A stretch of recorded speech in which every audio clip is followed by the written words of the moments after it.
हरे राम राम राम हरे हरे, हरे कृष्ण कृष्ण कृष्ण हरे हरे, हरे राम राम राम हरे हरे, हरे कृष्ण कृष्ण कृष्ण हरे हरे, हरे राम राम राम हरे हरे, हरे कृष्ण कृष्ण कृष्ण हरे हरे.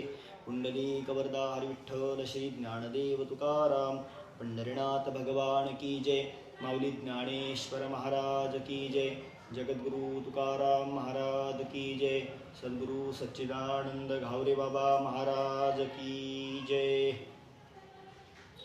समचरण सरोजं सान्द्र नीलाम्बुदाभं जगन्निहितपानि मण्डनं मण्डनानां तरुण तुलसीमाला कंदरं कञ्जनेत्रं सदयदगलहासं विठ्ठलं चिन्तयामि.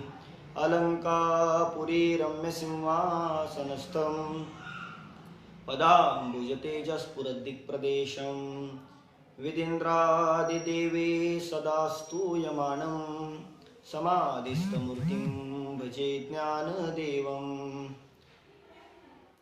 तुल्यनिन्दास्तुतिर्मौनी सन्तुष्टो येन केनचित् अनिकेतः स्थिरमतिर्भक्तिमान् मे प्रियो नरः.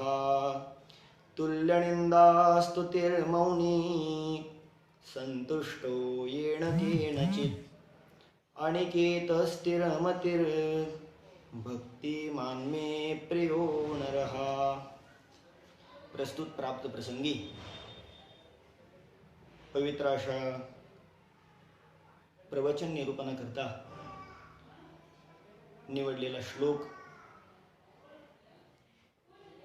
ज्ञानेश्वरी ग्रंथातील किंबहुना श्रीमद भगवद्गीतेमधील 12व्या अध्यायामधील 19व्या क्रमांकाचा श्लोक आहे. वास्तविकतः हा 12वा अध्याय हा भगवान परमात्म्याने सांगितलेला भक्तियोग आहे.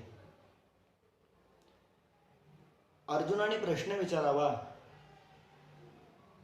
आणि भगवान परमात्म्याने त्याचं उत्तर द्यावं.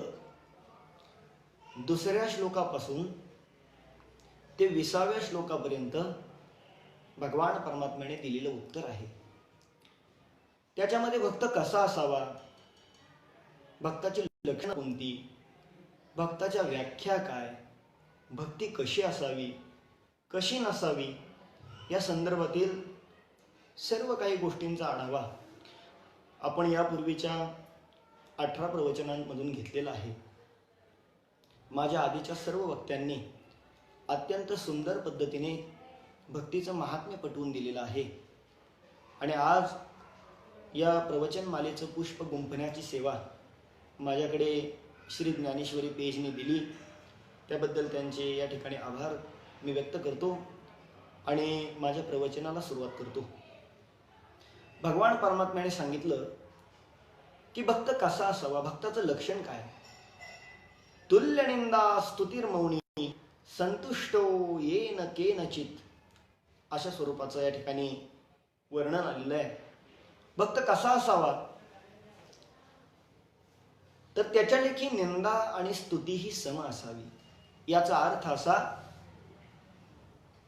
की भक्त हा समदर्शी असावा.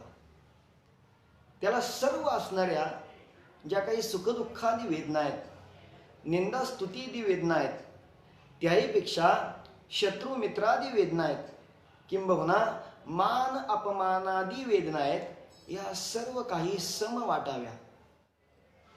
हा समदर्शी भाव त्याच्या ठिकाणी असला पाहिजे. हा समदर्शी भाव त्याच्या अंगामध्ये येण्याकरता त्या भक्ताला भगवान परमात्म्याला अनन्यतेने शरण जाणे गरजेचं आहे. जो मज येई अनन्य शरण या न्यायाने भगवान परमात्म्याला जो अनन्यतेने शरण जातो त्या भक्ताच्या ठिकाणी भक्तीच्या अनुषंगाने असणारं एक एक लक्षण दिसत जातं, एक एक लक्षण त्याच्या अंगामध्ये बांधत जातं. मग अनन्यता म्हणजे काय, कसं भगवान परमात्म्याला शरण जावं, या भगवान परमात्म्याला शरण जावं कसं हे सांगत असताना एका ठिकाणी माऊली ज्ञानोबराया ज्ञानेश्वरीमध्ये सांगतात, पै आपुलेनी भेदेवीन माझे जाणी जो एकपण, तयाची नाव शरण मज येणेगा. बाबर का, माझ्यामध्ये आणि भगवान परमात्म्यामध्ये कोणता भेद आहे असं न मानता, किंबहुना भेदरहित होऊन भगवान परमात्म्याची आराधना करावी. पै आपुलेने भेदेवीन माझे जाणी जो एकपण, एकपणाने भगवान परमात्म्याला शरण जावं. मी आणि तो वेगळाच नाही, तो आणि मी एकच आहे. एकरूप व्हावं भगवान परमात्म्याशी. एकदा भगवान परमात्म्याशी एकरूप झालं की मग तिथून पुढे असणारी भक्ती सहज सिद्ध होते आणि सहज साध्यही होते. त्या भक्तीतली सुलभता आपल्याला सहज गतीने प्राप्त होते. एरवी भक्ती ही जितकी सोपी संतांनी सांगितली, ज्ञानोबरायांनी तुकोबरायांनी जी भक्ती सांगितली की तुका म्हणे सोपी आहे सर्वांनी, ही सोपीही आहे, पण त्याही पेक्षा ती अवघडही किती आहे हे सांगत असताना महाराजांनी सांगितलं की भक्ती ते कठीण शिळावरील पोळी आणि निवडे तो बळी विरळा शूर. भक्ती ही तितकीच कठीणही आहे. ती का कठीण आहे तर पूर्णत्वाने आपण कसाला उतरत नाही, पूर्णत्वाने आपण भक्तीला एकरूप होत नाही, भक्तीशी एकरूप होत नाही, अंतरंगातून भक्ती आपण करत नाही. आपली जी भक्ती असते ही बहुधा बाह्य रंगाची सोंगाडोंगाची भक्ती असते. तुकोबरायांनी सांगितलं, सोंगे छंदे काही देव जोडे ऐसे नाही. सोंगाने छंदाने तुम्हाला देव मिळणार नाही. बाह्य रंगाची भक्ती केल्याने भगवान परमात्म्याची प्राप्ती होणार नाही. त्याला अंतरंगाचीच भक्ती असावी लागते. मग अंतरंगाची भक्ती कशी करावी तर अंतरंगाची भक्ती करण्याकरता प्रथमतः तर भगवान परमात्म्याला शरण येणं गरजेचं. त्याला शरण यावं, प्रथमतः त्याला शरण जावं.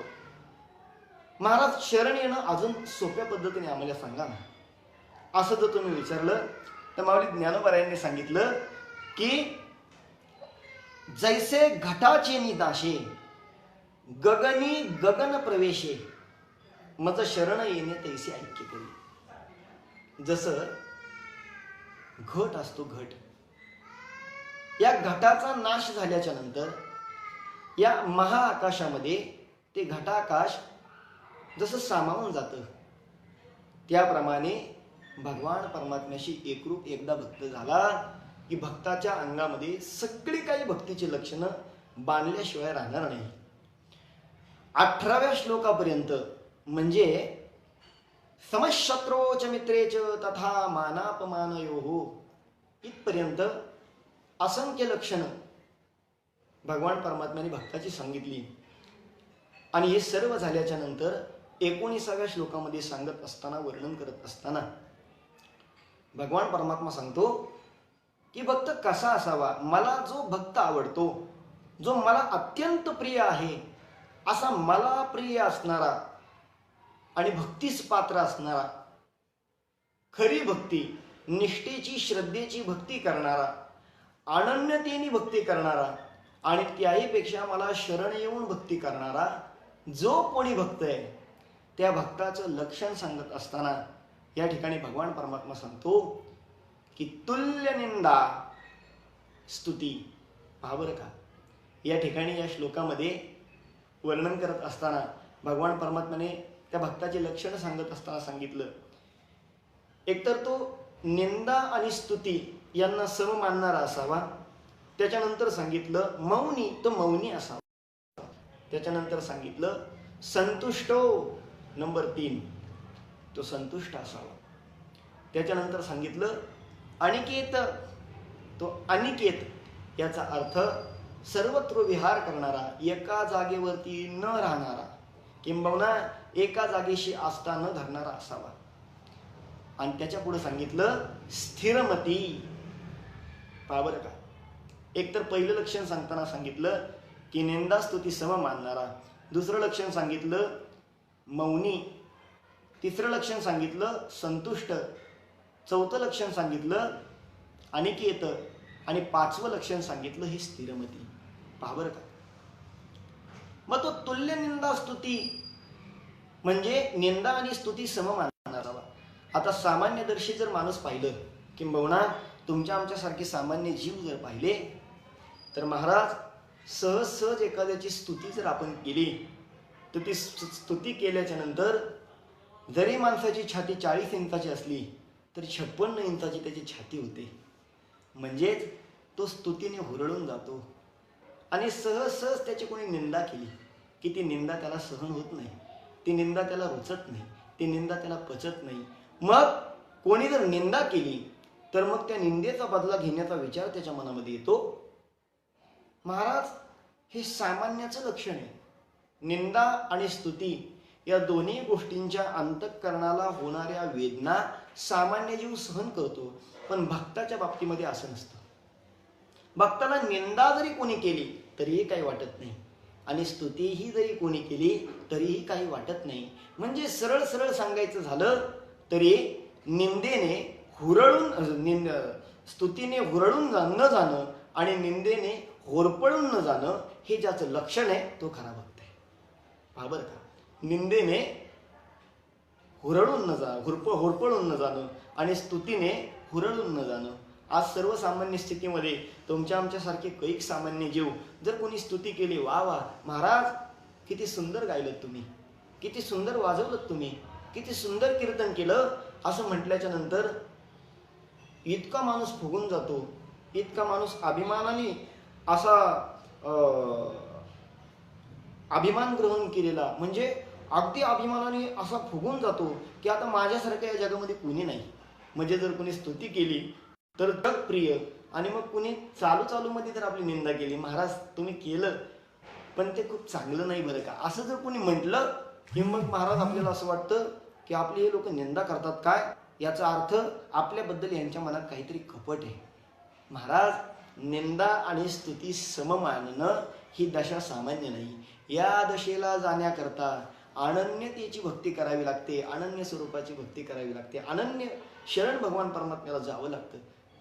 त्यावेळेस निंदा आणि स्तुती ही सम माणसाला होती. भक्ताचं लक्षण सांगताना तुकोबारायांनी सांगितलं, भक्त कसा असतो भक्त हे सांगताना एकदा नाटाच्या प्रकरणामध्ये महाराजांनी सांगितलं की त्या भक्ताला कोणत्याही प्रकारे निंदा आणि स्तुती ही समच असते. न लगे मान मृत्तिका धन. पहा बरं का, त्या भगवान परमात्म्याचे पाय तो धरतो, धरुणी पाय तेजली जन, न लगे मान मृत्तिका धन, कंठी नामामृत पान, न लगे आन ऐसे झाले. याचं वर्णन करताना सांगितलं की महाराज, हे भक्त असे असतात की भगवान परमात्म्याचे पाय हे हृदयात धारण करतात, धरुणी पाय तेजले जन, जनाला ते त्यागतात महाराज, जनाशी त्यांना काही फारसं घेणं देणं नसतं. तुकोबारायादी संतांना जनाने कितीतरी क्लेश केले पण त्यांना ते क्लेश वाटलेच नाही. त्यांची कैक वेळेस निंदा केली, त्यांना ती निंदा नाही वाटली. त्यांची कितीतरी वेळा स्तुती केली, त्यांना ती स्तुती नाही वाटली. का नाही वाटली? कारण समदर्शी भाव त्यांच्या अंतःकरणामध्ये जागृत झालेला होता आणि भक्ताच्या अंगामध्ये, भक्तामध्ये तो समदर्शी भाव जागृत होतच असतो. म्हणून भक्त कसा असावा तर तो निंदेने होरपळून न जाणारा, किंबहुना निंदेने दुःखी कष्टी न होणारा आणि स्तुतीने हुरळून न जाणारा, स्तुतीने आल्हाददायी आणि आनंदी न होणारा असा भक्त असावा. याचं विवेचन करताना माऊली ज्ञानोबारायांनी ज्ञानेश्वरीमध्ये काही ओव्या खर्च केल्या. या श्लोकावरती विवेचन करत असताना महाराजांनी वर्णन केलं तो भक्त कसा असावा तर निंदेच्या संबंधाने किंबहुना निंदा स्तुती सम असावं या संबंधाने माऊली ज्ञानोबारायांनी त्या भक्ताला उपमा दिली त्या आकाशाची. पहा बरं का, तो भक्त कसा असावा तर तो आकाशासारखा असावा. महाराज, आकाशासारखा म्हणजे कसा हो असं जर तुम्ही विचारलं तर आकाश कसं असतं हे निरभ्र असतं. त्याला कोणत्याही प्रकारचा लेप आपण लावायचा प्रयत्न केला तो लावता येत नाही. सर्वसामान्य आपल्या घराच्या पत्र्याला, आपल्या घराच्या सिलिंगला आपण जर एखादा लेप लावायचा म्हटलं, एरवी अन्य कोणत्या पदार्थाला आपण जर काही लेप लावायचा म्हटलं तर तो लेप लागतो. पण आकाश कोणताही लेप स्वतःला लावू घेत नाही. माऊली ज्ञानोबारायांनी या ठिकाणी वर्णन केलं, जो निंदे ते निघे, स्तुती नश लागे, आकाशा न लगे लेपू जैसा. जसा आकाशाला कोणत्याही प्रकारे लेप लागत नाही तसा हा भक्त आकाशासारखा असतो. कोणत्याही प्रकारचा त्याला लेप लागू देत नाही. त्याच्या अंतःकरणाला कोणत्याही प्रकारच्या त्या सुखदुःखादी निंदास्तुतीची जाणीवा होऊ देत नाही. अशा स्वरूपाचा तो भक्त असतो. आणि महाराज, वास्तविकतः भक्त तसाच असतो. देवाचे चरण जर प्राप्त करायचे असतील ना तर महाराज, मान अपमान गोवे अवघे गुंडून ठेवावे. मान अपमान निंदा स्तुती हे सगळं बाजूला ठेवून द्यावं, हेच देवाचे दर्शन. हो, निंदा स्तुती या सम मानणारा असा तो भक्त असावा. आता संतांचं वर्णन करताना बऱ्याचदा अशी उदाहरणं आलेली आहेत गाथेमध्ये की कसा असावा भक्त. कोणी निंदा कोणी वंदा आम्हा स्वहिताचा धंदा. कोणी आम्हाला निंदा, कोणी आम्हाला चांगलं म्हणा. किंबहुना तुकोबारायांनी आणखी एक प्रमाणामध्ये सूचित केलं, निंदी कोणी मारी वंदी कोणी पूजा करी, मग हेही नाही आणि तेही नाही. कोणी निंदा कोणी वंदा, आम्हाला तेही नाही आणि हेही नाही. आम्हाला तुम्ही चांगलं म्हणलं तरी सुद्धा काही वाटत नाही आणि वाईट म्हटलं तरी काही वाटत नाही. म्हणजे सगळ्यापासून निराळे झालेले ते असतात. म्हणजे जसं ताक घुसळल्यानंतर त्याच्यातून लोणी निघतं, पहा बरं का. ताक घुसळल्यानंतर त्याच्यातून लोणी निघतं, तसा हा भक्त सगळ्यातून वेगळा निघालेला असतो. ज्ञानोबारायांची एक अत्यंत सुंदर ओवी जर सांगायची झाली तर मग ताकून या काढले लोणी मागुती ताकी घातले, परी ते न घेपेचे काही केले तेने जेवी. माऊली ज्ञानोबारायांनी सांगितलं की मग ताकून या काढले लोणी मागुती ताकी घातली. पहा बरं का, एकदा लोणी ताकातून काढलं, पहा बरं का, त्याच्यासाठी फार मोठी पराकाष्ठा करावी लागते. ते लोणी घुसळावं लागतं, मंथुनी नवनीता, असं नवनीताचं मंथन करावं लागतं. रवी घ्यावी आणि त्या रवीने मंथन करावं. मंथन केल्याच्या नंतर लोणी लोणी जे असतं ते वरती निघतं आणि आसार ताक असतं ते खाली राहतं. पहा बरं का, हा भक्त लोण्यासारखा सगळ्यांमधून वेगळा निघतो. आणि मग एका शहाण्या गृहिणीला असं वाटलं की लोणी जरा जास्तच झालंय, आपण पुन्हा त्याला ताकात घालू, मग ते ताक तरी चांगलं लागेल, त्याला थोडीशी चव येईल. म्हणून महाराज तिने काय केलं, ते लोणी ताकात घुसळण्याचा प्रयत्न केला. पुन्हा ते लोणी ताकामध्ये घातलं. त्यांनी बराच प्रयत्न केला, बरीच पराकाष्ठा केली, पण ते लोणी त्या ताकामध्ये पुन्हा जाईना, कारण त्यात सर्वातून ते वेगळं निघालेलं होतं. तद्वत न्यायाने जर पाहिलं तर महाराज हा भक्त कसा असतो, तर हा लोण्यासारखा वेगळा निघालेला असतो. तो सामान्य जनांमध्ये पुन्हा जात नाही. जरी शरीराने दिसला तरी सुद्धा अंतःकरणाने तो भगवान परमात्म्याला समर्पित असतो. पहा बरं का, माऊली ज्ञानोबारायांनी याच्या संदर्भात अनेक ओव्या ज्ञानेश्वरीमध्ये खर्च केलेल्या आहेत, अनेक ओव्या खर्च केल्या. ज्ञानोबारायांनी सांगितलं की ते वर्तत दिसती देही, परी देही ना माझ्या ठाई आणि मी तयांच्या हृदयी समग्रास. ते जरी देहाने काहीतरी काम करताना दिसत असले तरी सुद्धा ते देहावरती नाही, माझ्या ठाई एकरूप झालेले आहेत. आणि अशा स्वरूपाचा असणारा हा भक्त, ज्याचं वर्णन करताना महाराजांनी सांगितलं की तो निंदा स्तुती रहित असतो. निंदा आणि स्तुती या दोन्हीपेक्षा वेगळा असतो. महाराज एक पद तर संपलं, जैसे निंदे आणि स्तुती मानू करुणी एके पांती, विचारे प्राण उत्तरी वृत्ती जनिवनी. जसं निंदा आणि स्तुतीला तो एका पंक्तीला बसवतो, त्याच्याबद्दल कोणत्याही प्रकारचा भेदभाव त्याच्या मनामध्ये नसतो. याच्या पूर्वीच्या श्लोकांच्या अनुषंगाने ओवी एक आलेली आहे, जो खांडावया घाव घाली का लावणी जयाने केली, दोघा एकची सावली वृक्षू देवैसा. याचा अर्थ असा, एखाद्याने जर खांडायला घाव घातला, वृक्षाच्या संबंधाने ओवी. या महात्म्यांना उपमा देताना वृक्षाची उपमा दिली. कसे असतात ते वृक्ष, कसे असतात ते महात्मे, याचा जर उल्लेख करायचा झालं तर असं वर्णन आहे की जो खांडावया घाव घाली का लावणी जयाने केली. एखाद्याने जर झाड खांडलं तरी सुद्धा ते झाड त्याला फळं देत नाही असं नाही, किंबहुना ज्याने लावणी केली त्याच्यावरती ते रुसतं, किंबहुना त्याच्याबद्दल अत्यंत चांगल्या पद्धतीने व्यवहार करतं असं नाही. खांडणाऱ्यालाही ते सावली देतंय, फळं देतंय, आणि लावणाऱ्यालाही सावली देतंय, फळं देतंय. सावली देताना ते कोणत्याही प्रकारचा भेद करत नाही. फळं देताना ते कोणत्याही प्रकारचा भेद करत नाही. याने खांडलं याला फळं द्यायची नाही, याला सावली द्यायची नाही, आणि याने लावलं यालाच सगळी सावली द्या आणि यालाच सगळी फळं द्या.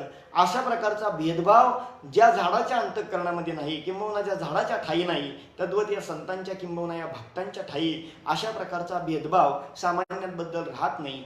त्यामुळे निंदा आणि स्तुती हे त्यांना सम झालेलं असतं. महाराज हे भक्त निंदा आणि स्तुतीच्या पलीकडे गेलेले असल्यामुळे जसं आकाश असतं त्या पद्धतीची त्यांची वृत्ती असते. तैसे निंद्या आणि स्तुती मानू करीती एके पांती विचारे प्राणवृत्ती जनिवनी. महाराज जसा शरीरामध्ये प्राण एका ठिकाणी कुठं गुंतून राहत नाही, तद्वत जनावनामध्ये असणारे हे भक्त त्या पद्धतीने असतात. त्या पद्धतीने कोणत्याही प्रकारे हा माझा किंबहुना तो माझा, हा परका तो परका, हा आजा तुझा या पद्धतीचा भेद त्यांच्या ठाई नसतो. ते निंदास्तुती कोणाकडूनही करून घेत नाही, किंबहुना कोणी केली तर ती त्यांना लागू होत नाही. कोणत्याही प्रकारे निंदेचा स्तुतीचा स्पर्श त्यांना होत नाही. साच लटिके दोन्ही बोलोनी न बोले झाले मौनी जे भोगिता उन्मनी आरायना. या ठिकाणी वर्णन झालं. दुसऱ्या टप्प्यामध्ये आता आपण गेलो. एकतर निंदास्तुती, तुल्य निंदा स्तुती आणि त्याच्यानंतर मौनी असं विधान आले. गीतेमध्ये महाराज उल्लेख आल्याप्रमाणे मौनी हे जे काही अक्षर आहे, तसं सर्वसामान्यतः मौन याचा अर्थ न बोलणे असा होतो. पहा बरं का, मौन याचा अर्थ न बोलणे असा होतो. पण तुल्य निंदा स्तुतीर मौनी याच्यामधला जो कोणी मौनी आहे किंबहुना मौन हा ज्या आशयाने हे अक्षर या ठिकाणी आलेलं आहे, तर याचा बहुधा अर्थ असा लागतो की भगवत स्वरूपाचं सातत्याने मनन करणारा तो मौनी.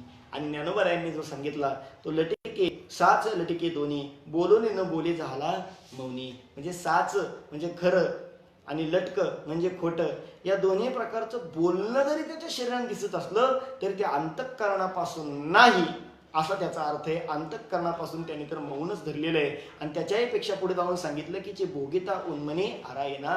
आणि असे जे कोणी भक्त आहेत त्यांना उन्मनी अवस्थेमध्ये गेल्यावरती सुद्धा ते सुख मिळत नाही जे भक्तीमध्ये मिळतं. उगाच तुकोबरायांनी सांगितलं नाही भक्ती सुख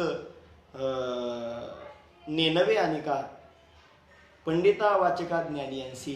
महाराज हे भक्तीचं जे काही सुख आहे ना, हे भक्तीचं सुखच इतकं गोड आहे, ते ज्ञान्यांना, ब्रह्मज्ञान्यांना, आत्मज्ञान्यांना प्राप्त नाही होत माऊली.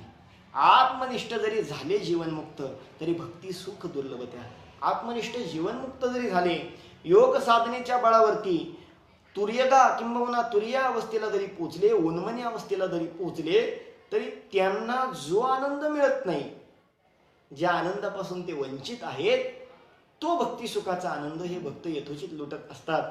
त्याच्या पुढे महाराजांनी सांगितलं उपमा देताना पहिली उपमा भक्ताला दिली आकाशाची. ज्ञानोबरायांनी वर्णन करताना दुसरी उपमा या ठिकाणी दिली की हा भक्त कसा असतो, तर हा भक्त समुद्राप्रमाणे असतो. समुद्राप्रमाणे म्हणजे कसा, ज्ञानोबरायांनी या ठिकाणी वर्णन केलं. जो यथालाभे न तोखे आलाभे न पारुखे पावसे विन न सुके समुद्र जैसा.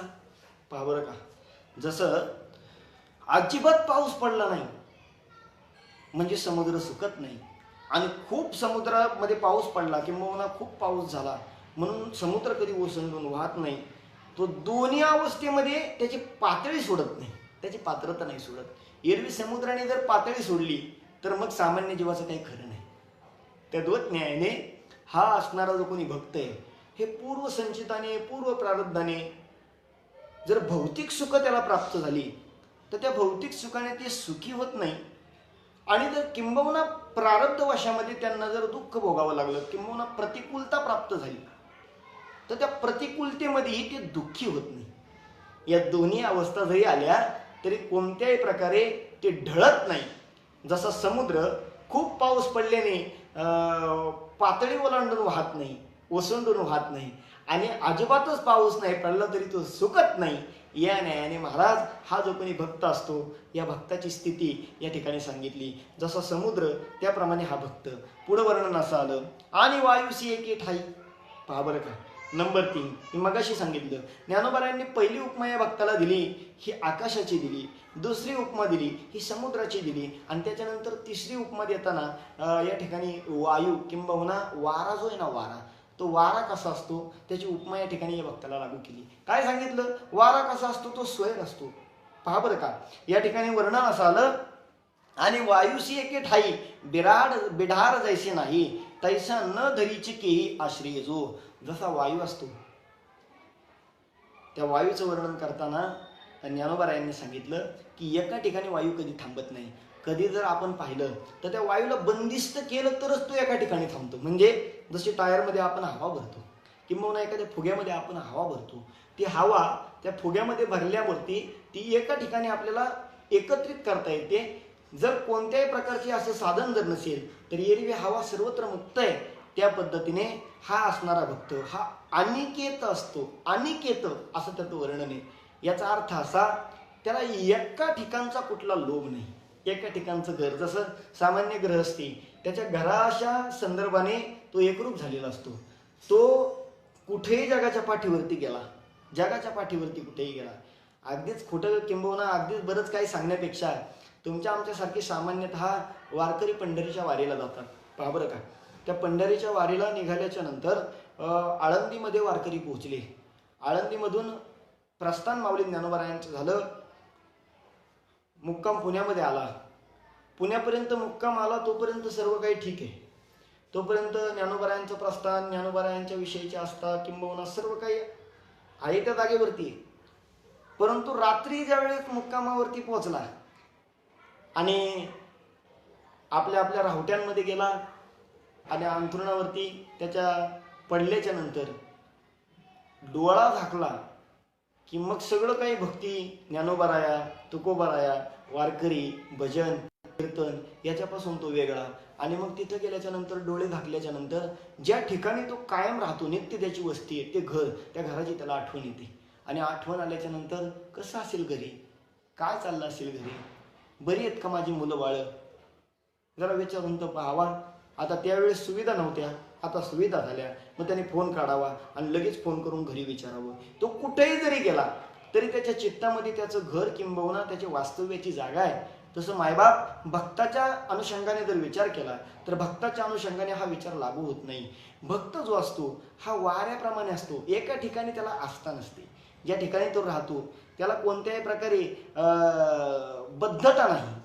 म्हणजे वर्णनच जर करायचं झालं तर आकाश मंडप आणि पृथ्वी आसन अशा स्वरूपाची त्याची स्थिती आहे. त्याचा आकाशच मंडप आहे आणि पृथ्वी हे त्याचं आसन आहे. ज्ञानोबारायांनी सांगितलं, आणि वायुसी एके ठाई बिढार जैसे नाही, तैसा न धरीची केही आश्रय जो. तसा तो आश्रय कोणत्याही प्रकारचा धरून राहत नाही.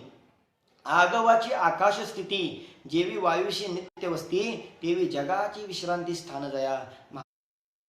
महाराज त्याचं घर जर कोणतं असं विचारलं तर हे त्रिभुवन आहे त्याचं घर. महाराज सहज उदाहरण द्यायचं झालं तर महर्षींचं उदाहरण आपल्याला देता येईल. नारदांना घर कुठे आहे?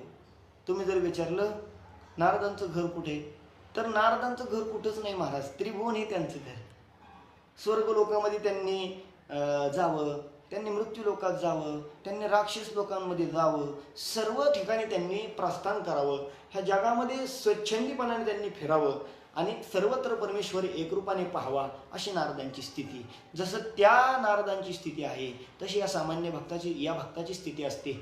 या भक्ताला कोणत्याही प्रकारे घर किंबहुना हे माझं घर, चार भिंतींचं घर हे त्या भक्ताचं नाही. मग त्या भक्ताचं घर कोणतं? ज्ञानोबारायांनी सांगितलं, अहो या भक्ताच्या घराची जर उपमा बघायची झाली किंबहुना या भक्ताच्या घराचा जर आवाका पाहायचा झाला तर या भक्ताचं घर म्हणजे काय? ज्ञानोबारायांनी पुढच्या ओळीत सांगितलं, हे विश्वची माझे घर, ऐशी मती दयाची स्थिर, किंबहुना चराचर आपणची झाला.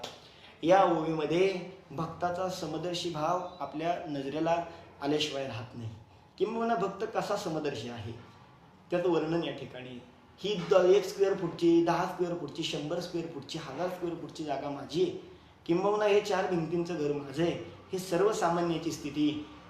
पण या भक्ताची जर स्थितीचा उल्लेख वर्णन जर पाहिलं तर महाराज हा भक्त कसा आहे, या भक्ताचं घर किती मोठं आहे किंवा किती लहान आहे याचा जर अंदाज घ्यायचा झाला तर ज्ञानोबारायांनी सांगितलं, या भक्ताचं घर म्हणजे काय तर हे विश्वची माझे घर. या विश्वामध्ये सर्वत्र असणारा भगवान परमात्मा त्याला समदर्शी भावाने दिसत असतो. प्रत्येक ठिकाणी जेथे देखे तेथे तुझीच पावले आणि त्रिभुवन संचले विठ्ठलागा. जिथं पाहिल तिकडं महाराज, पाहे तिकडे मायबाप विठ्ठल आणि रखुमाई, अशा स्वरूपाची त्याची अवस्था असते. हे सगळं जगच त्याचं घर झालेलं असतं, हे विश्वच त्याचं घर बनून गेलेलं असतं. अशी त्या भक्ताची अवस्था. अनिकेत स्थिरमती याला म्हणतात. तो बुद्धीने स्थिर झालेला असतो. वास्तविकता भक्त हा बुद्धीने स्थिर असावा. स्तब्धता हा भक्तीचा अत्यंत सुंदर अशा स्वरूपाचा गुणधर्म आहे. भक्त कसा असावा? नारद भक्ती सूत्रामध्ये अनेक सूत्र ज्यावेळेस नारदांनी सांगितली, त्यावेळेस सांगत असताना नारदांनी सांगितलं की यज्ञात वा भक्त कसा असावा, तर यज्ञात वा मत्तो भवती. पहा बरं का, यज्ञात वा 6वं सूत्र आहे. यज्ञात वा मत्तो भवती, स्तब्धो भवती.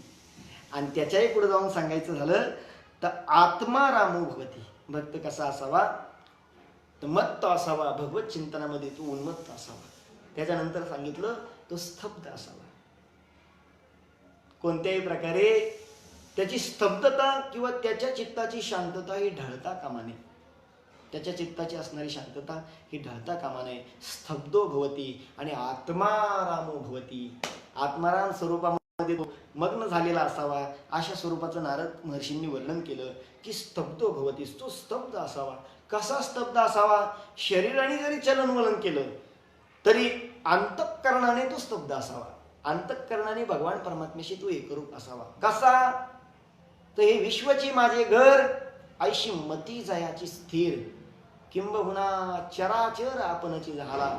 महाराज, चराचर आपणची झाला या असणाऱ्या परिच्छेदामध्ये किंबहुना या ठिकाणी वर्णन केल्याप्रमाणे आपणची चराचर म्हणजे तसा भगवान परमात्मा हा समग्र उरलेला आहे, समग्र भरून राहिलेला आहे. प्रत्येक ठिकाणी जेथे देखे तेथे, जिथं पाहिल तिकडं असणारा भगवान परमात्मा. विठ्ठल जळीस्थळी भरला रिता ठाव नाही उरला, या न्यायाने सगळीकडे असणारा भगवान परमात्मा, सगळीकडे असणारा विठ्ठल तेही त्रिभुवनी असा असणारा, सप्तही पाताळे भरुणी असा असणारा विठ्ठल, व्यापक त्रिभुवनी असा असणारा, व्यापकत्व स्वरूपामध्ये असणारा विठ्ठल हा भक्त ज्या वेळेस त्या स्वरूपाशी एकरूप होतो त्यावेळेस भगवान परमात्म्याचं जे काही सच्चिदानंद रूप आहे, श्री सच्चिदानंद रूपाय विश्वोत्पत्त्यादि हेतवे, हे सच्चिदानंद जे स्वरूप आहे या सच्चिदानंद स्वरूपाप्रमाणे हा भक्त या चराचरामध्ये भरून राहतो. पहा बरं का, भगवान परमात्मा जसा या चराचरामध्ये भरलेला आहे, स्थिरचर व्यापुनी अवघा तो जगदात्मा दशांगुली उरला.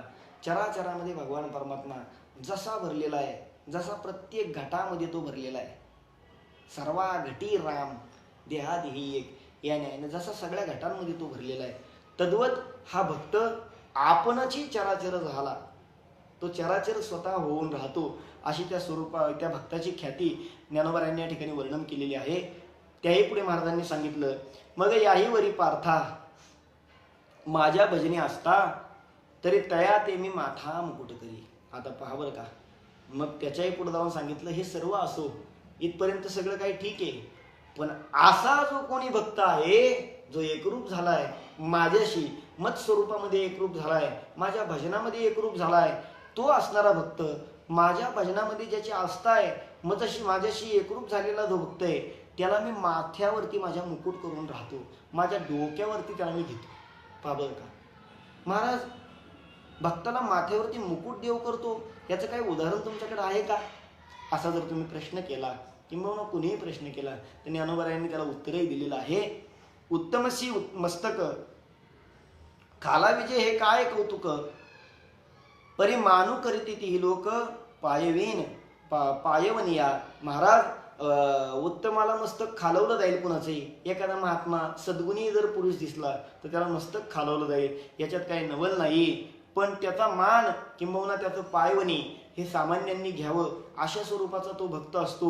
मग त्या भक्ताला माथ्यावरती देव धारण करतो. म्हणजे नेमकं काय होतं हे जर ऐकायचं असेल तर महाराजांनी सांगितलं, तरी श्रद्धा वस्तूशी आदरू करिता जाणीचे प्रकारू जरी होय श्री गुरु सदाशिव. आता अत्यंत महत्वाचा विषय या ठिकाणी येऊन थांबतो.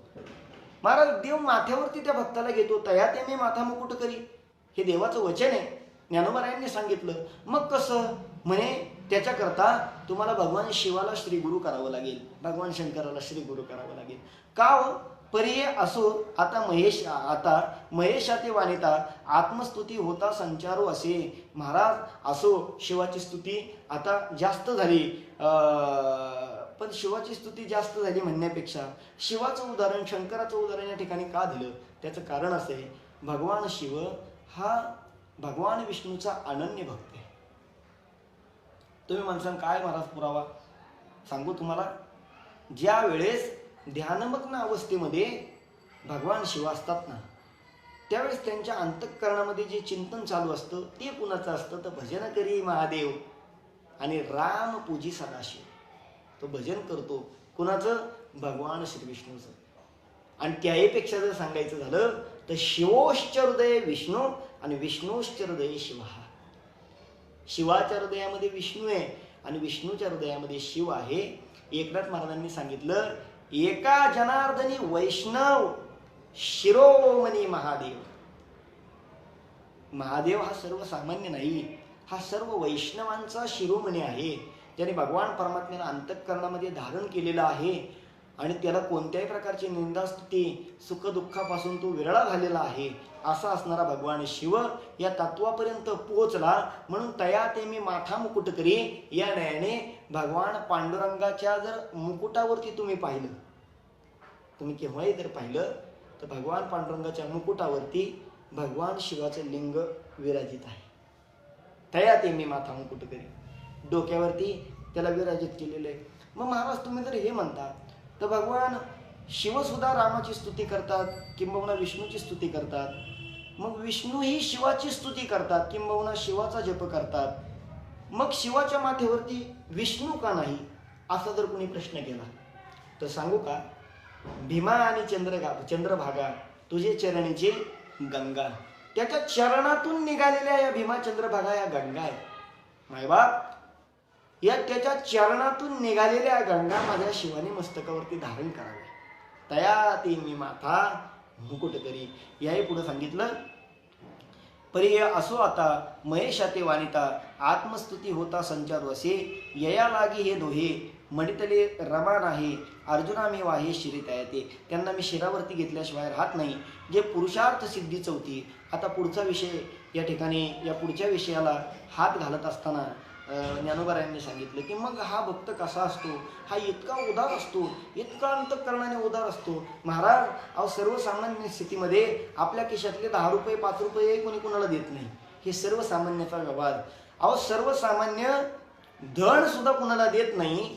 पण अशा प्रकारचा जो काही भगवान परमात्म्याच्या स्वरूपामध्ये विलीन झालेला भक्त आहे, जो निंदास्तुतीच्या पेक्षा वेगळा आहे, जो मौनी आहे, जो संतुष्ट आहे, जो अनिकेत आहे आणि जो स्थिरमती आहे, अशा प्रकारचा भक्त सामान्यांप्रमाणे नाही, सामान्यांपेक्षा तो किती वेगळा आहे याचं वर्णन करताना सांगितलं. सामान्य व्यवहार करत असताना तुमच्या आमच्यासारखा 10-5 रुपये कुणाला देत नाही, त्याहीपेक्षा आपल्या जवळची असणारी एखादी सर्वसामान्य भौतिक वस्तूही दुसऱ्याला कुणाला देत नाही, कारण ती दिल्यावरती आपलं काय हा प्रश्न त्याला पडतो.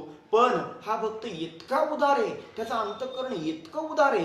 किती उदार आहे तर महाराज, हा भक्त जसं एखाद्या पंक्तीमध्ये एखाद्याने अत्यंत उदारपणाने काही पदार्थ पक्वांना वाढावेत, त्या पद्धतीने हा जगाला वाढायला निघालाय, जगाला द्यायला निघालाय. पण काय द्यायला निघालाय हे जर पाहिलं तर जी वस्तू द्यायला निघालाय ही सर्वसामान्य वस्तू नाही.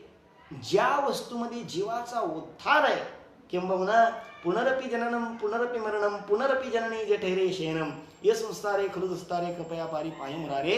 या न्यायानं पुन्हा जन्माला येणं आणि पुन्हा मरणं ही अवस्थाच खंडून जाणार आहे, अशा स्वरूपाचं दान, किंबहुना अशा स्वरूपाचा जो काही मोक्षरूपी पदार्थ आहे, तो पदार्थ या जगाला वाटण्याकरता तो निघालाय. त्याचं वर्णन ज्ञानोबारायांनी केलं आहे. माऊली ज्ञानोबारायांनी सांगितलं की जे पुरुषार्थ सिद्धी चौथी घेऊन आपुला हाती रिगाला भक्तीपंथी जगा देतू.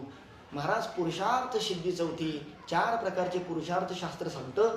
धर्म, अर्थ, काम आणि मोक्ष. या 4 नंबरचा जो कोणी पुरुषार्थ आहे त्याचं नाव आहे मोक्ष. हा मोक्ष जगाला अत्यंत आणि अत्यंत उदार अंतःकरणाने देत हे महात्मे निघालेले आहेत.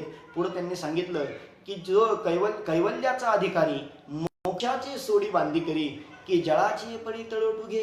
कैवल्याचे अधिकारी हे कैवल्याचे अधिकारी महाराज परब्रह्माची सहज स्थितीने प्राप्ती करून घेणारे असे असणारे हे महात्मे हे कैवल्याचे अधिकारी आणि मोक्षाची सोडी बांधी करी.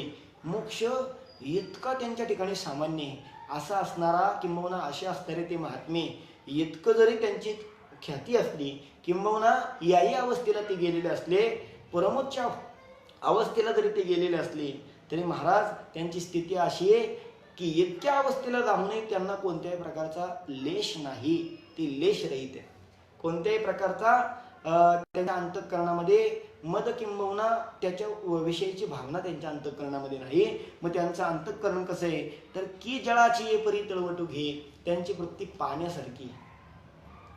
आता पाण्यासारखी हे म्हटल्याच्या नंतर नेमकी कशी असा प्रश्न तुम्हाला आम्हाला पडल्याशिवाय राहणार नाही. इतके सामान्य स्थितीला ते भक्त जातात. इतके सामान्य की महाराज बोलताच सोय नाही. इतके सामान्य स्थितीला हे भक्त जातात. म्हणजे अधिकार इतका मोठा आहे की मोक्ष सुद्धा सहज रीतीने असा तुम्हाला देऊन टाकावा. मोक्षाची सोडी बांधी करी आहेत. कैवल्याचे अधिकारी आहेत. पण सामान्यत्व त्यांचं जर पाहिलं तर ते पाण्यासारखे सामान्य आहे. पाण्यासारखे कसं? माऊली ज्ञानोबारायांनी ज्ञानेश्वरीमध्ये एक ओवी खर्ची घातली. ज्ञानोबारायांनी सांगितलं पाणी कसं असतं. माळे जेवते नेले तेवते निवांतची गेले तया पानिया ऐसे केले होवावे का. ज्ञानोबारायांनी सांगितलं पाणी कसं असतं. जसा एखादा माळी किंबहुना एखादा शेतकरी आता पाईपलाईनची व्यवस्था झाली, आता ड्रिप इरिगेशन झालं, पण त्यावेळेस पाठाने पाणी द्यायचं. आणि मग तो शेतकरी काय करायचा, एका बाजूला ऊसाचा आळा असेल, एका बाजूला कांद्याचा आळा असेल, एका बाजूला कोणत्याही प्रकारे मिरचीचा आळा असेल, एका बाजूला कारली लावलेली असतील. या चारही भिन्न भिन्न गोष्टी आहे. ऊस गोड आहे, मिरची तिखट आहे, कारली कडू आहेत. तिन्ही वेगळ्या वेगळ्या चवीचे पदार्थ आहेत.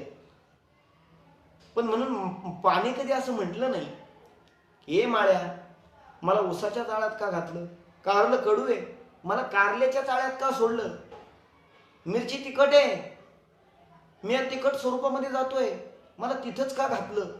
कोणत्याही प्रकारची तक्रारच नाही. अगदी तक्रार नाही.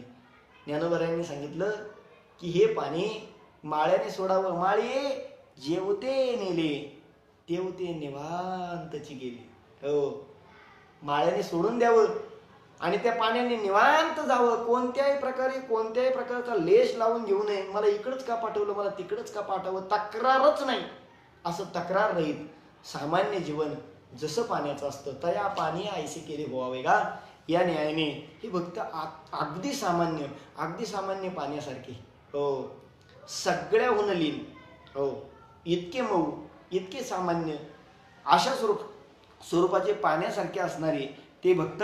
पुढं माऊली ज्ञानोबारायांनी सांगितलं मनोनी का नमस्कारू तया ते आम्ही माथा मुकुट करू तयाची टाच धरू हृदय आम्ही. अशा भक्तांचा आम्ही काय करतो तर म्हणून का नमस्कारू, त्यांना मी नमस्कार करतो. मी म्हणजे कोण, देव स्वतः नमस्कार करतो. त्याच्याही पुढे जाऊन सांगितलं देवाने की तया ते आम्ही माथा मुकुट करू, आम्ही त्याला माथ्यावरती मुकुट करू. आणि त्याच्याही पुढे जाऊन सांगितलं की नुसतं माथ्यावरती मुकुट करून राहणार नाही. मुकुट हा बाह्य स्वरूपाने दिसणारा घटक जरी असला तरी अंतरंग स्वरूपाने तयाची टाच हृदय धरू, त्याची टाच आम्ही आमच्या हृदयामध्ये धारण करू असं स्वतः भगवान परमात्म्याने सांगितलं.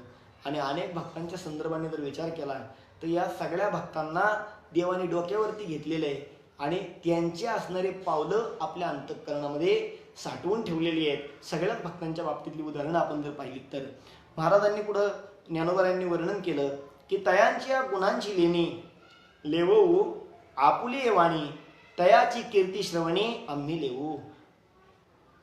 काय भगवान परमात्म्याचं श्रेष्ठत्व आहे मायबाप. आता याला म्हणावं तरी काय.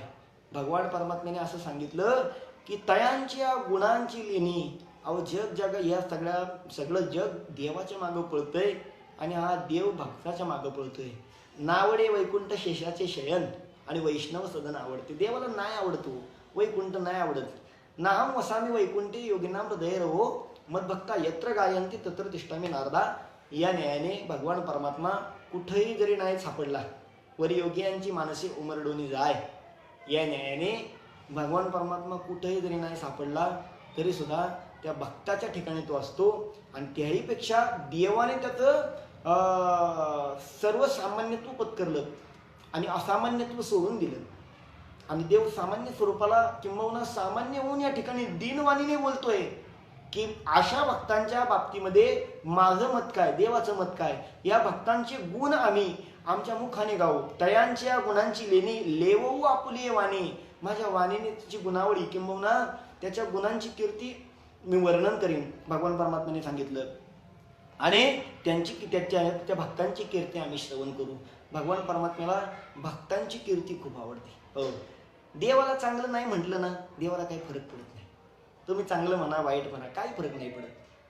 पण भक्ताला जर तुम्ही चांगलं म्हटलं तर देवाला फरक पडतो आणि भक्ताला वाईट म्हणलं तर देवाला फरक पडतो. आता इथं वेगळ्या चिंतनाचा भाग होईल, पण या ठिकाणी असं वर्णन आहे की मायबाप देवाला भक्ताची स्तुती सहन होते. भक्ताची कोणी स्तुती केली ना तर देव ते ऐकत बसतो, देवाला ते खूप आवडतं.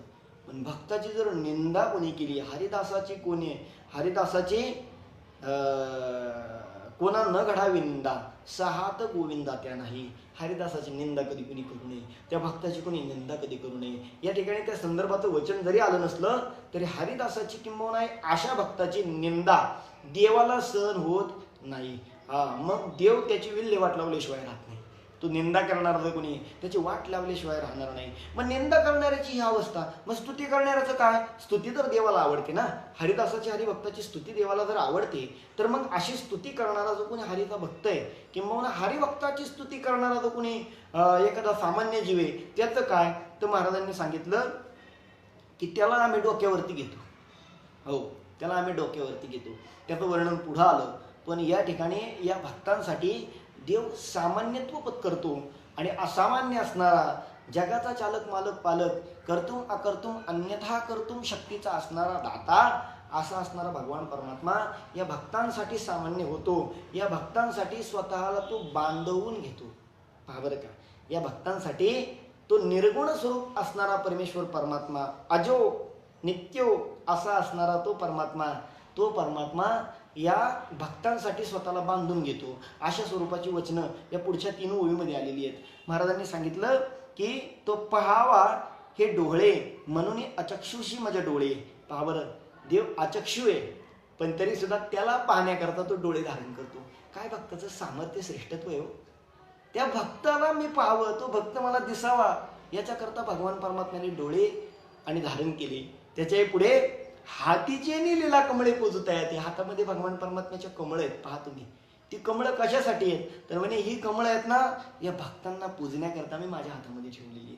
ते भक्त माझ्या डोळ्याने पाहावे आणि मग त्या पाहिल्याच्या नंतर त्या भक्तांचं असणारं ते सौंदर्य किंबहुना त्या भक्तांचा असणारा महिमा कसा वर्णन करावा, त्याच्यातून कसं उतराई व्हावं याच्याकरता भगवान परमात्मा हातामध्ये कमळ धारण करतो त्यांच्या चरणारविंदावरती वाहण्याकरता. हो, त्या लीला कमळांनी त्याला तो पूजत असतो. दोवरी दोन्ही भुजालो घेऊनी अलिंगवाया लागोनी तयांचे अंग. या ठिकाणी ज्ञानोबरायांनी सांगितलं या भगवान परमात्माचं जे काही असामान्यत्व आहे हे असामान्यत्व तो टाकून देतो. असामान्य भगवान परमात्मा आहे. आजपर्यंत कुणाला नाही कळला, श्रुतीला नाही कळला. वेदाशी कानडा श्रुतीशी कानडा असा असणारा तो परमेश्वर परमात्मा नाही कळला महाराज वेदाला, नाही कळला श्रुतीला. श्रुती नेती नेती म्हणती एकू गोविंदुरे असा असणारा अगम्य लीला ज्याच्या आहेत असा लीला विग्रही असणारा भगवान परमात्मा. पण जरी लीला विग्रही असला तरी सुद्धा या भक्तांसाठी तो किती दीन होतो. पहा बरं, तुका म्हणे सर्व कळा ज्याची अंगी. माझ्या तुकोबारायांची वचनं कधी कधी अंतःकरणाला इतकी भावतात. तुका म्हणे सर्व कळा ज्याची अंगी पण भोळेपणा लागी भीक मागा. भोळेपणासाठी भीक मागण्याची सुद्धा त्याची पात्रता असते या भक्तांकडे. हो, या भक्तांना पाहावं म्हणून डोळे धारण करतो, या भक्तांच्या चरणाऱ्या विंदावरती समर्पित करावी म्हणून कमळ हातामध्ये धारण करतो. आणि त्याच्याही पुढे जाऊन सांगितलं की भगवान परमात्मा चतुर्भुज झाला. लोक म्हणतात चतुर्भुज विष्णू, विष्णूला 4 भुजा आहेत, त्याला 4 हात आहेत. काय कारण? त्याचं कारण ज्ञानोबारायांनी या ठिकाणी या ओळीमध्ये वर्णन केलं की 2 हाताने आलिंगन देऊन भगवान परमात्म्याचं पोट नाही भरत माऊली, त्याला समाधान नाही होत, त्याला तितकासा आनंद मिळत नाही. मग तो परिपूर्ण स्वरूपाचा आनंद प्राप्त करण्यासाठी 2 भुजा त्याला कमी पडतात. मग तो अनेक 2 भुजा धारण करतो आणि 4 भुजांनी त्याला आलिंगन देतो. त्यावेळेस कुठं थोडंसं सुख भगवान परमात्म्याला माझ्या प्राप्त होतं. काय भक्तांचा महिमा आहे महाराज. हो, संतांचा महिमा किंबहुना भक्तांचा महिमा तो बहुदुर्गम, तो इतका दुर्गम आहे की शाब्दिकाचे काम नाही इथे. हो, तिथं महाराज त्याच्यासाठी तुका म्हणे अंगे व्हावे ते आपण तरीच महिमाने येईल कळो. आपल्याला त्या स्वरूपाला गेल्याशिवाय हे सर्व काही कळणार नाही, हे ऐकून कळणार नाही, किंबहुना हे बोलूनही कळणार नाही. याच्यासाठी आपल्याला त्या स्वरूपाला जावं लागेल. पुढं महाराजांनी सांगितलं तया संघाचे नि सुरवाडे मज विदे हा देह घडे किंबहुना आवडे निरुपमू. पाबर का भगवान परमात्मा कसा आहे तर देहरहित आहे. भगवान परमात्मा देहरहित आहे, निर्गुण स्वरूप असणारा, रंग नाही रूप नाही नाही बरण छाया, निर्विकार निर्गुण तूही रघुराया, असा असणारा निर्गुण परमात्मा. पाबर का तो निर्गुण असणारा परमात्मा यासाठी भक्तांकरता सगुण साकार झाला. याचा ठोस पुरावा किंबहुना याचा ठोस निकाल या ठिकाणी ज्ञानोबारायांनी दिला. ज्ञानोबारायांनी सांगितलं तया संघाची नि सुरवाडी, त्यांच्या संघाकरता मी काय करतो मज विदे हा देह धरणेकडे किंबहुना आवडे निरुपमू. पाबर का त्यांचा संघ माला घडावा याच्यासाठी भगवान परमात्म्याने लहान व्हावं आणि आकाराला यावं आणि या भक्तांच्या संगती सुखाचं आनंद लुटावा. पाबर का गोकुळामध्ये जी स्थिती होती, काय स्थिती होती, या गोकुळातल्या भक्तांचा किंबहुना त्या भक्तांचा समागम घडावा, या भक्तांचा योग आपल्याला यावा, किंबहुना त्यांच्या संगतीचं सुख आपल्याला मिळावं म्हणून भगवान परमात्म्याने अवतार धारण केला. आणि अवतार धारण करून भक्तिप्रेमाचं सुख जसं भक्तांनी लुटलं त्याहीपेक्षा जास्त भक्तिप्रेमाचं सुख देवाने लुटलं. देवाने लुटलं त्या गोपिकांकरवी, त्या गोपांकरवी इतकं प्रेम लुटलं देवाने, इतकं प्रेम लुटलं. हे प्रेम लुटण्याकरता जणू काही भगवान परमात्मा सगुण साकार झाला. हो, पुढं असं सांगितलं तेनेशी आम्हा मैत्र येत कायसे विचित्र परे तयाचे चरित्र ऐकती जे. मित्रत्वाची भावना या भक्तांच्या संबंधाने देव ठेवतो आणि जणू काही मित्रांप्रमाणे त्यांच्याबरोबर वागतो. आता पहा ना, गोकुळामध्ये त्या गोकुळातल्या गवळ्यांची पोरं, काय होतं महाराज त्यांचं सामर्थ्य, श्रेष्ठत्व, कशासाठी त्या गवळ्यांच्या पोरांबरोबर तो राहिला, का बरं त्या गवळ्यांच्या पोरांबरोबर. अहो महाराज, तीही लोकांशी जो दुर्लभ चिंतना, तिन्ही लोकांना चिंतनाला दुर्लभ असणारा तो गोपाळांच्या संगतीमध्ये खेळतोय, गोपाळांच्या संगतीमध्ये राहतोय. हे भगवान परमात्म्याचं फार मोठं लीला चक्र आहे. नवल केवडे केवडे न कडे कानोबाचे कोडे, या न्यायानं त्याचं नवल आजपर्यंत कोणाला कळलं नाही, पण भक्ताच्या संघाचं सुख लुटण्याकरता तो सगुण झाला हे मात्र याच्यातून निश्चित सिद्ध होतं. पुढं सांगितलं असे जे कोणी माझे भक्त आहेत, ज्यांना मी मित्र म्हणवतो, त्यांच्या संगतीच्या सुखाची इच्छा करतो, असे माझे अनन्य जे कोणी भक्त आहेत, त्या भक्तांचा जर महिमा कोणी वर्णन केला, मी मगाशी बोलल्याप्रमाणे तो विषय आता पुढे आला, त्या भक्तांचा जर कोणी महिमा वर्णन केला तर ते प्राणापुरते मज आवडते निरोते. ते प्राणापेक्षा मला जास्त आवडतात, म्हणजे माझ्या प्राणापेक्षाही ते मला जास्त प्रिय आहेत. जे भक्त चरित्रात ते प्रशंसिती, भक्त चरित्राला जे प्रशंसतात असे भक्त किंबहुना असे सर्वसामान्य नरही मला खूप प्रिय आहेत. जे हे अर्जुना साध्यंत सांगितला प्रस्तुत भक्तियोग समस्त योगरूप.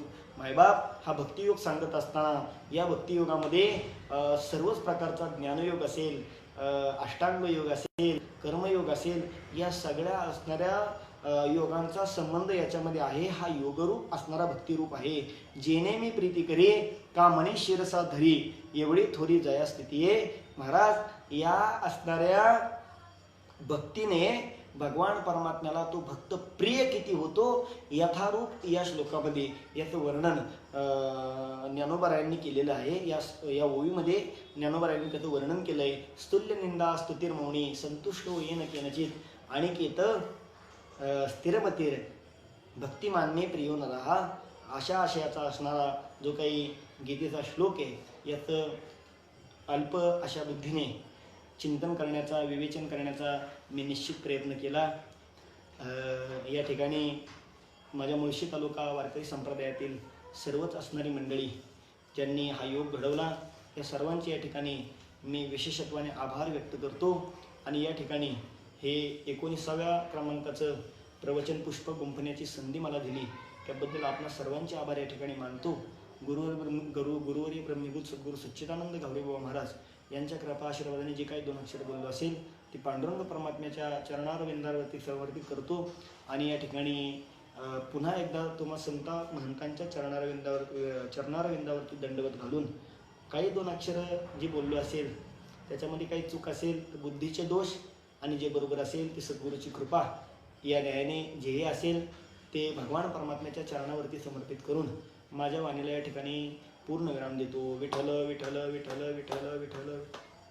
आता विश्वात्मकी देवी विणे वाक्यज्ञ तोषावी तोषो निवच द्यावे कसाय दाण हे जे खळाची व्यंकटी सांडू तया सत्कर्मी रती वाढू भूता परिस्परी पडो मैत्र जीवाचे दुरितांचे तिमिर जाऊ विश्वस्वधर्म सूये पाहू जो जे वांचिल तो तेला हो प्राणिगात वर्षात सगळं मंगळी ईश्वर निष्ठा ती मांड्याळी आणि वरती भूमंडळी भेटतया होता चला कल्पतुरूचे आरव चेतना चिंतामणीचे गाव बोलते जे अर्णव पियुषांचे चंद्रमेजे आलांछण मार्तंड ते तापहीन ते सर्वाई सदा सज्जन सोयरे होतू किंबवना सर्व सुखी पूर्ण होवणी तिही लोकी भजितो आदि पुरुखी अखंडित आणि ग्रंथोपजीवे विशेषी लोके दृष्टविजये होवा विजी येत म्हणे श्री विश्वेश्वरा हो हा होईल दान पसाहू येणे वरे ज्ञानदेव झाला येणे वरे ज्ञानदेव सुखिया झाला येणे वरे ज्ञानदेव सुखिया झाला. हरि ओम. शांती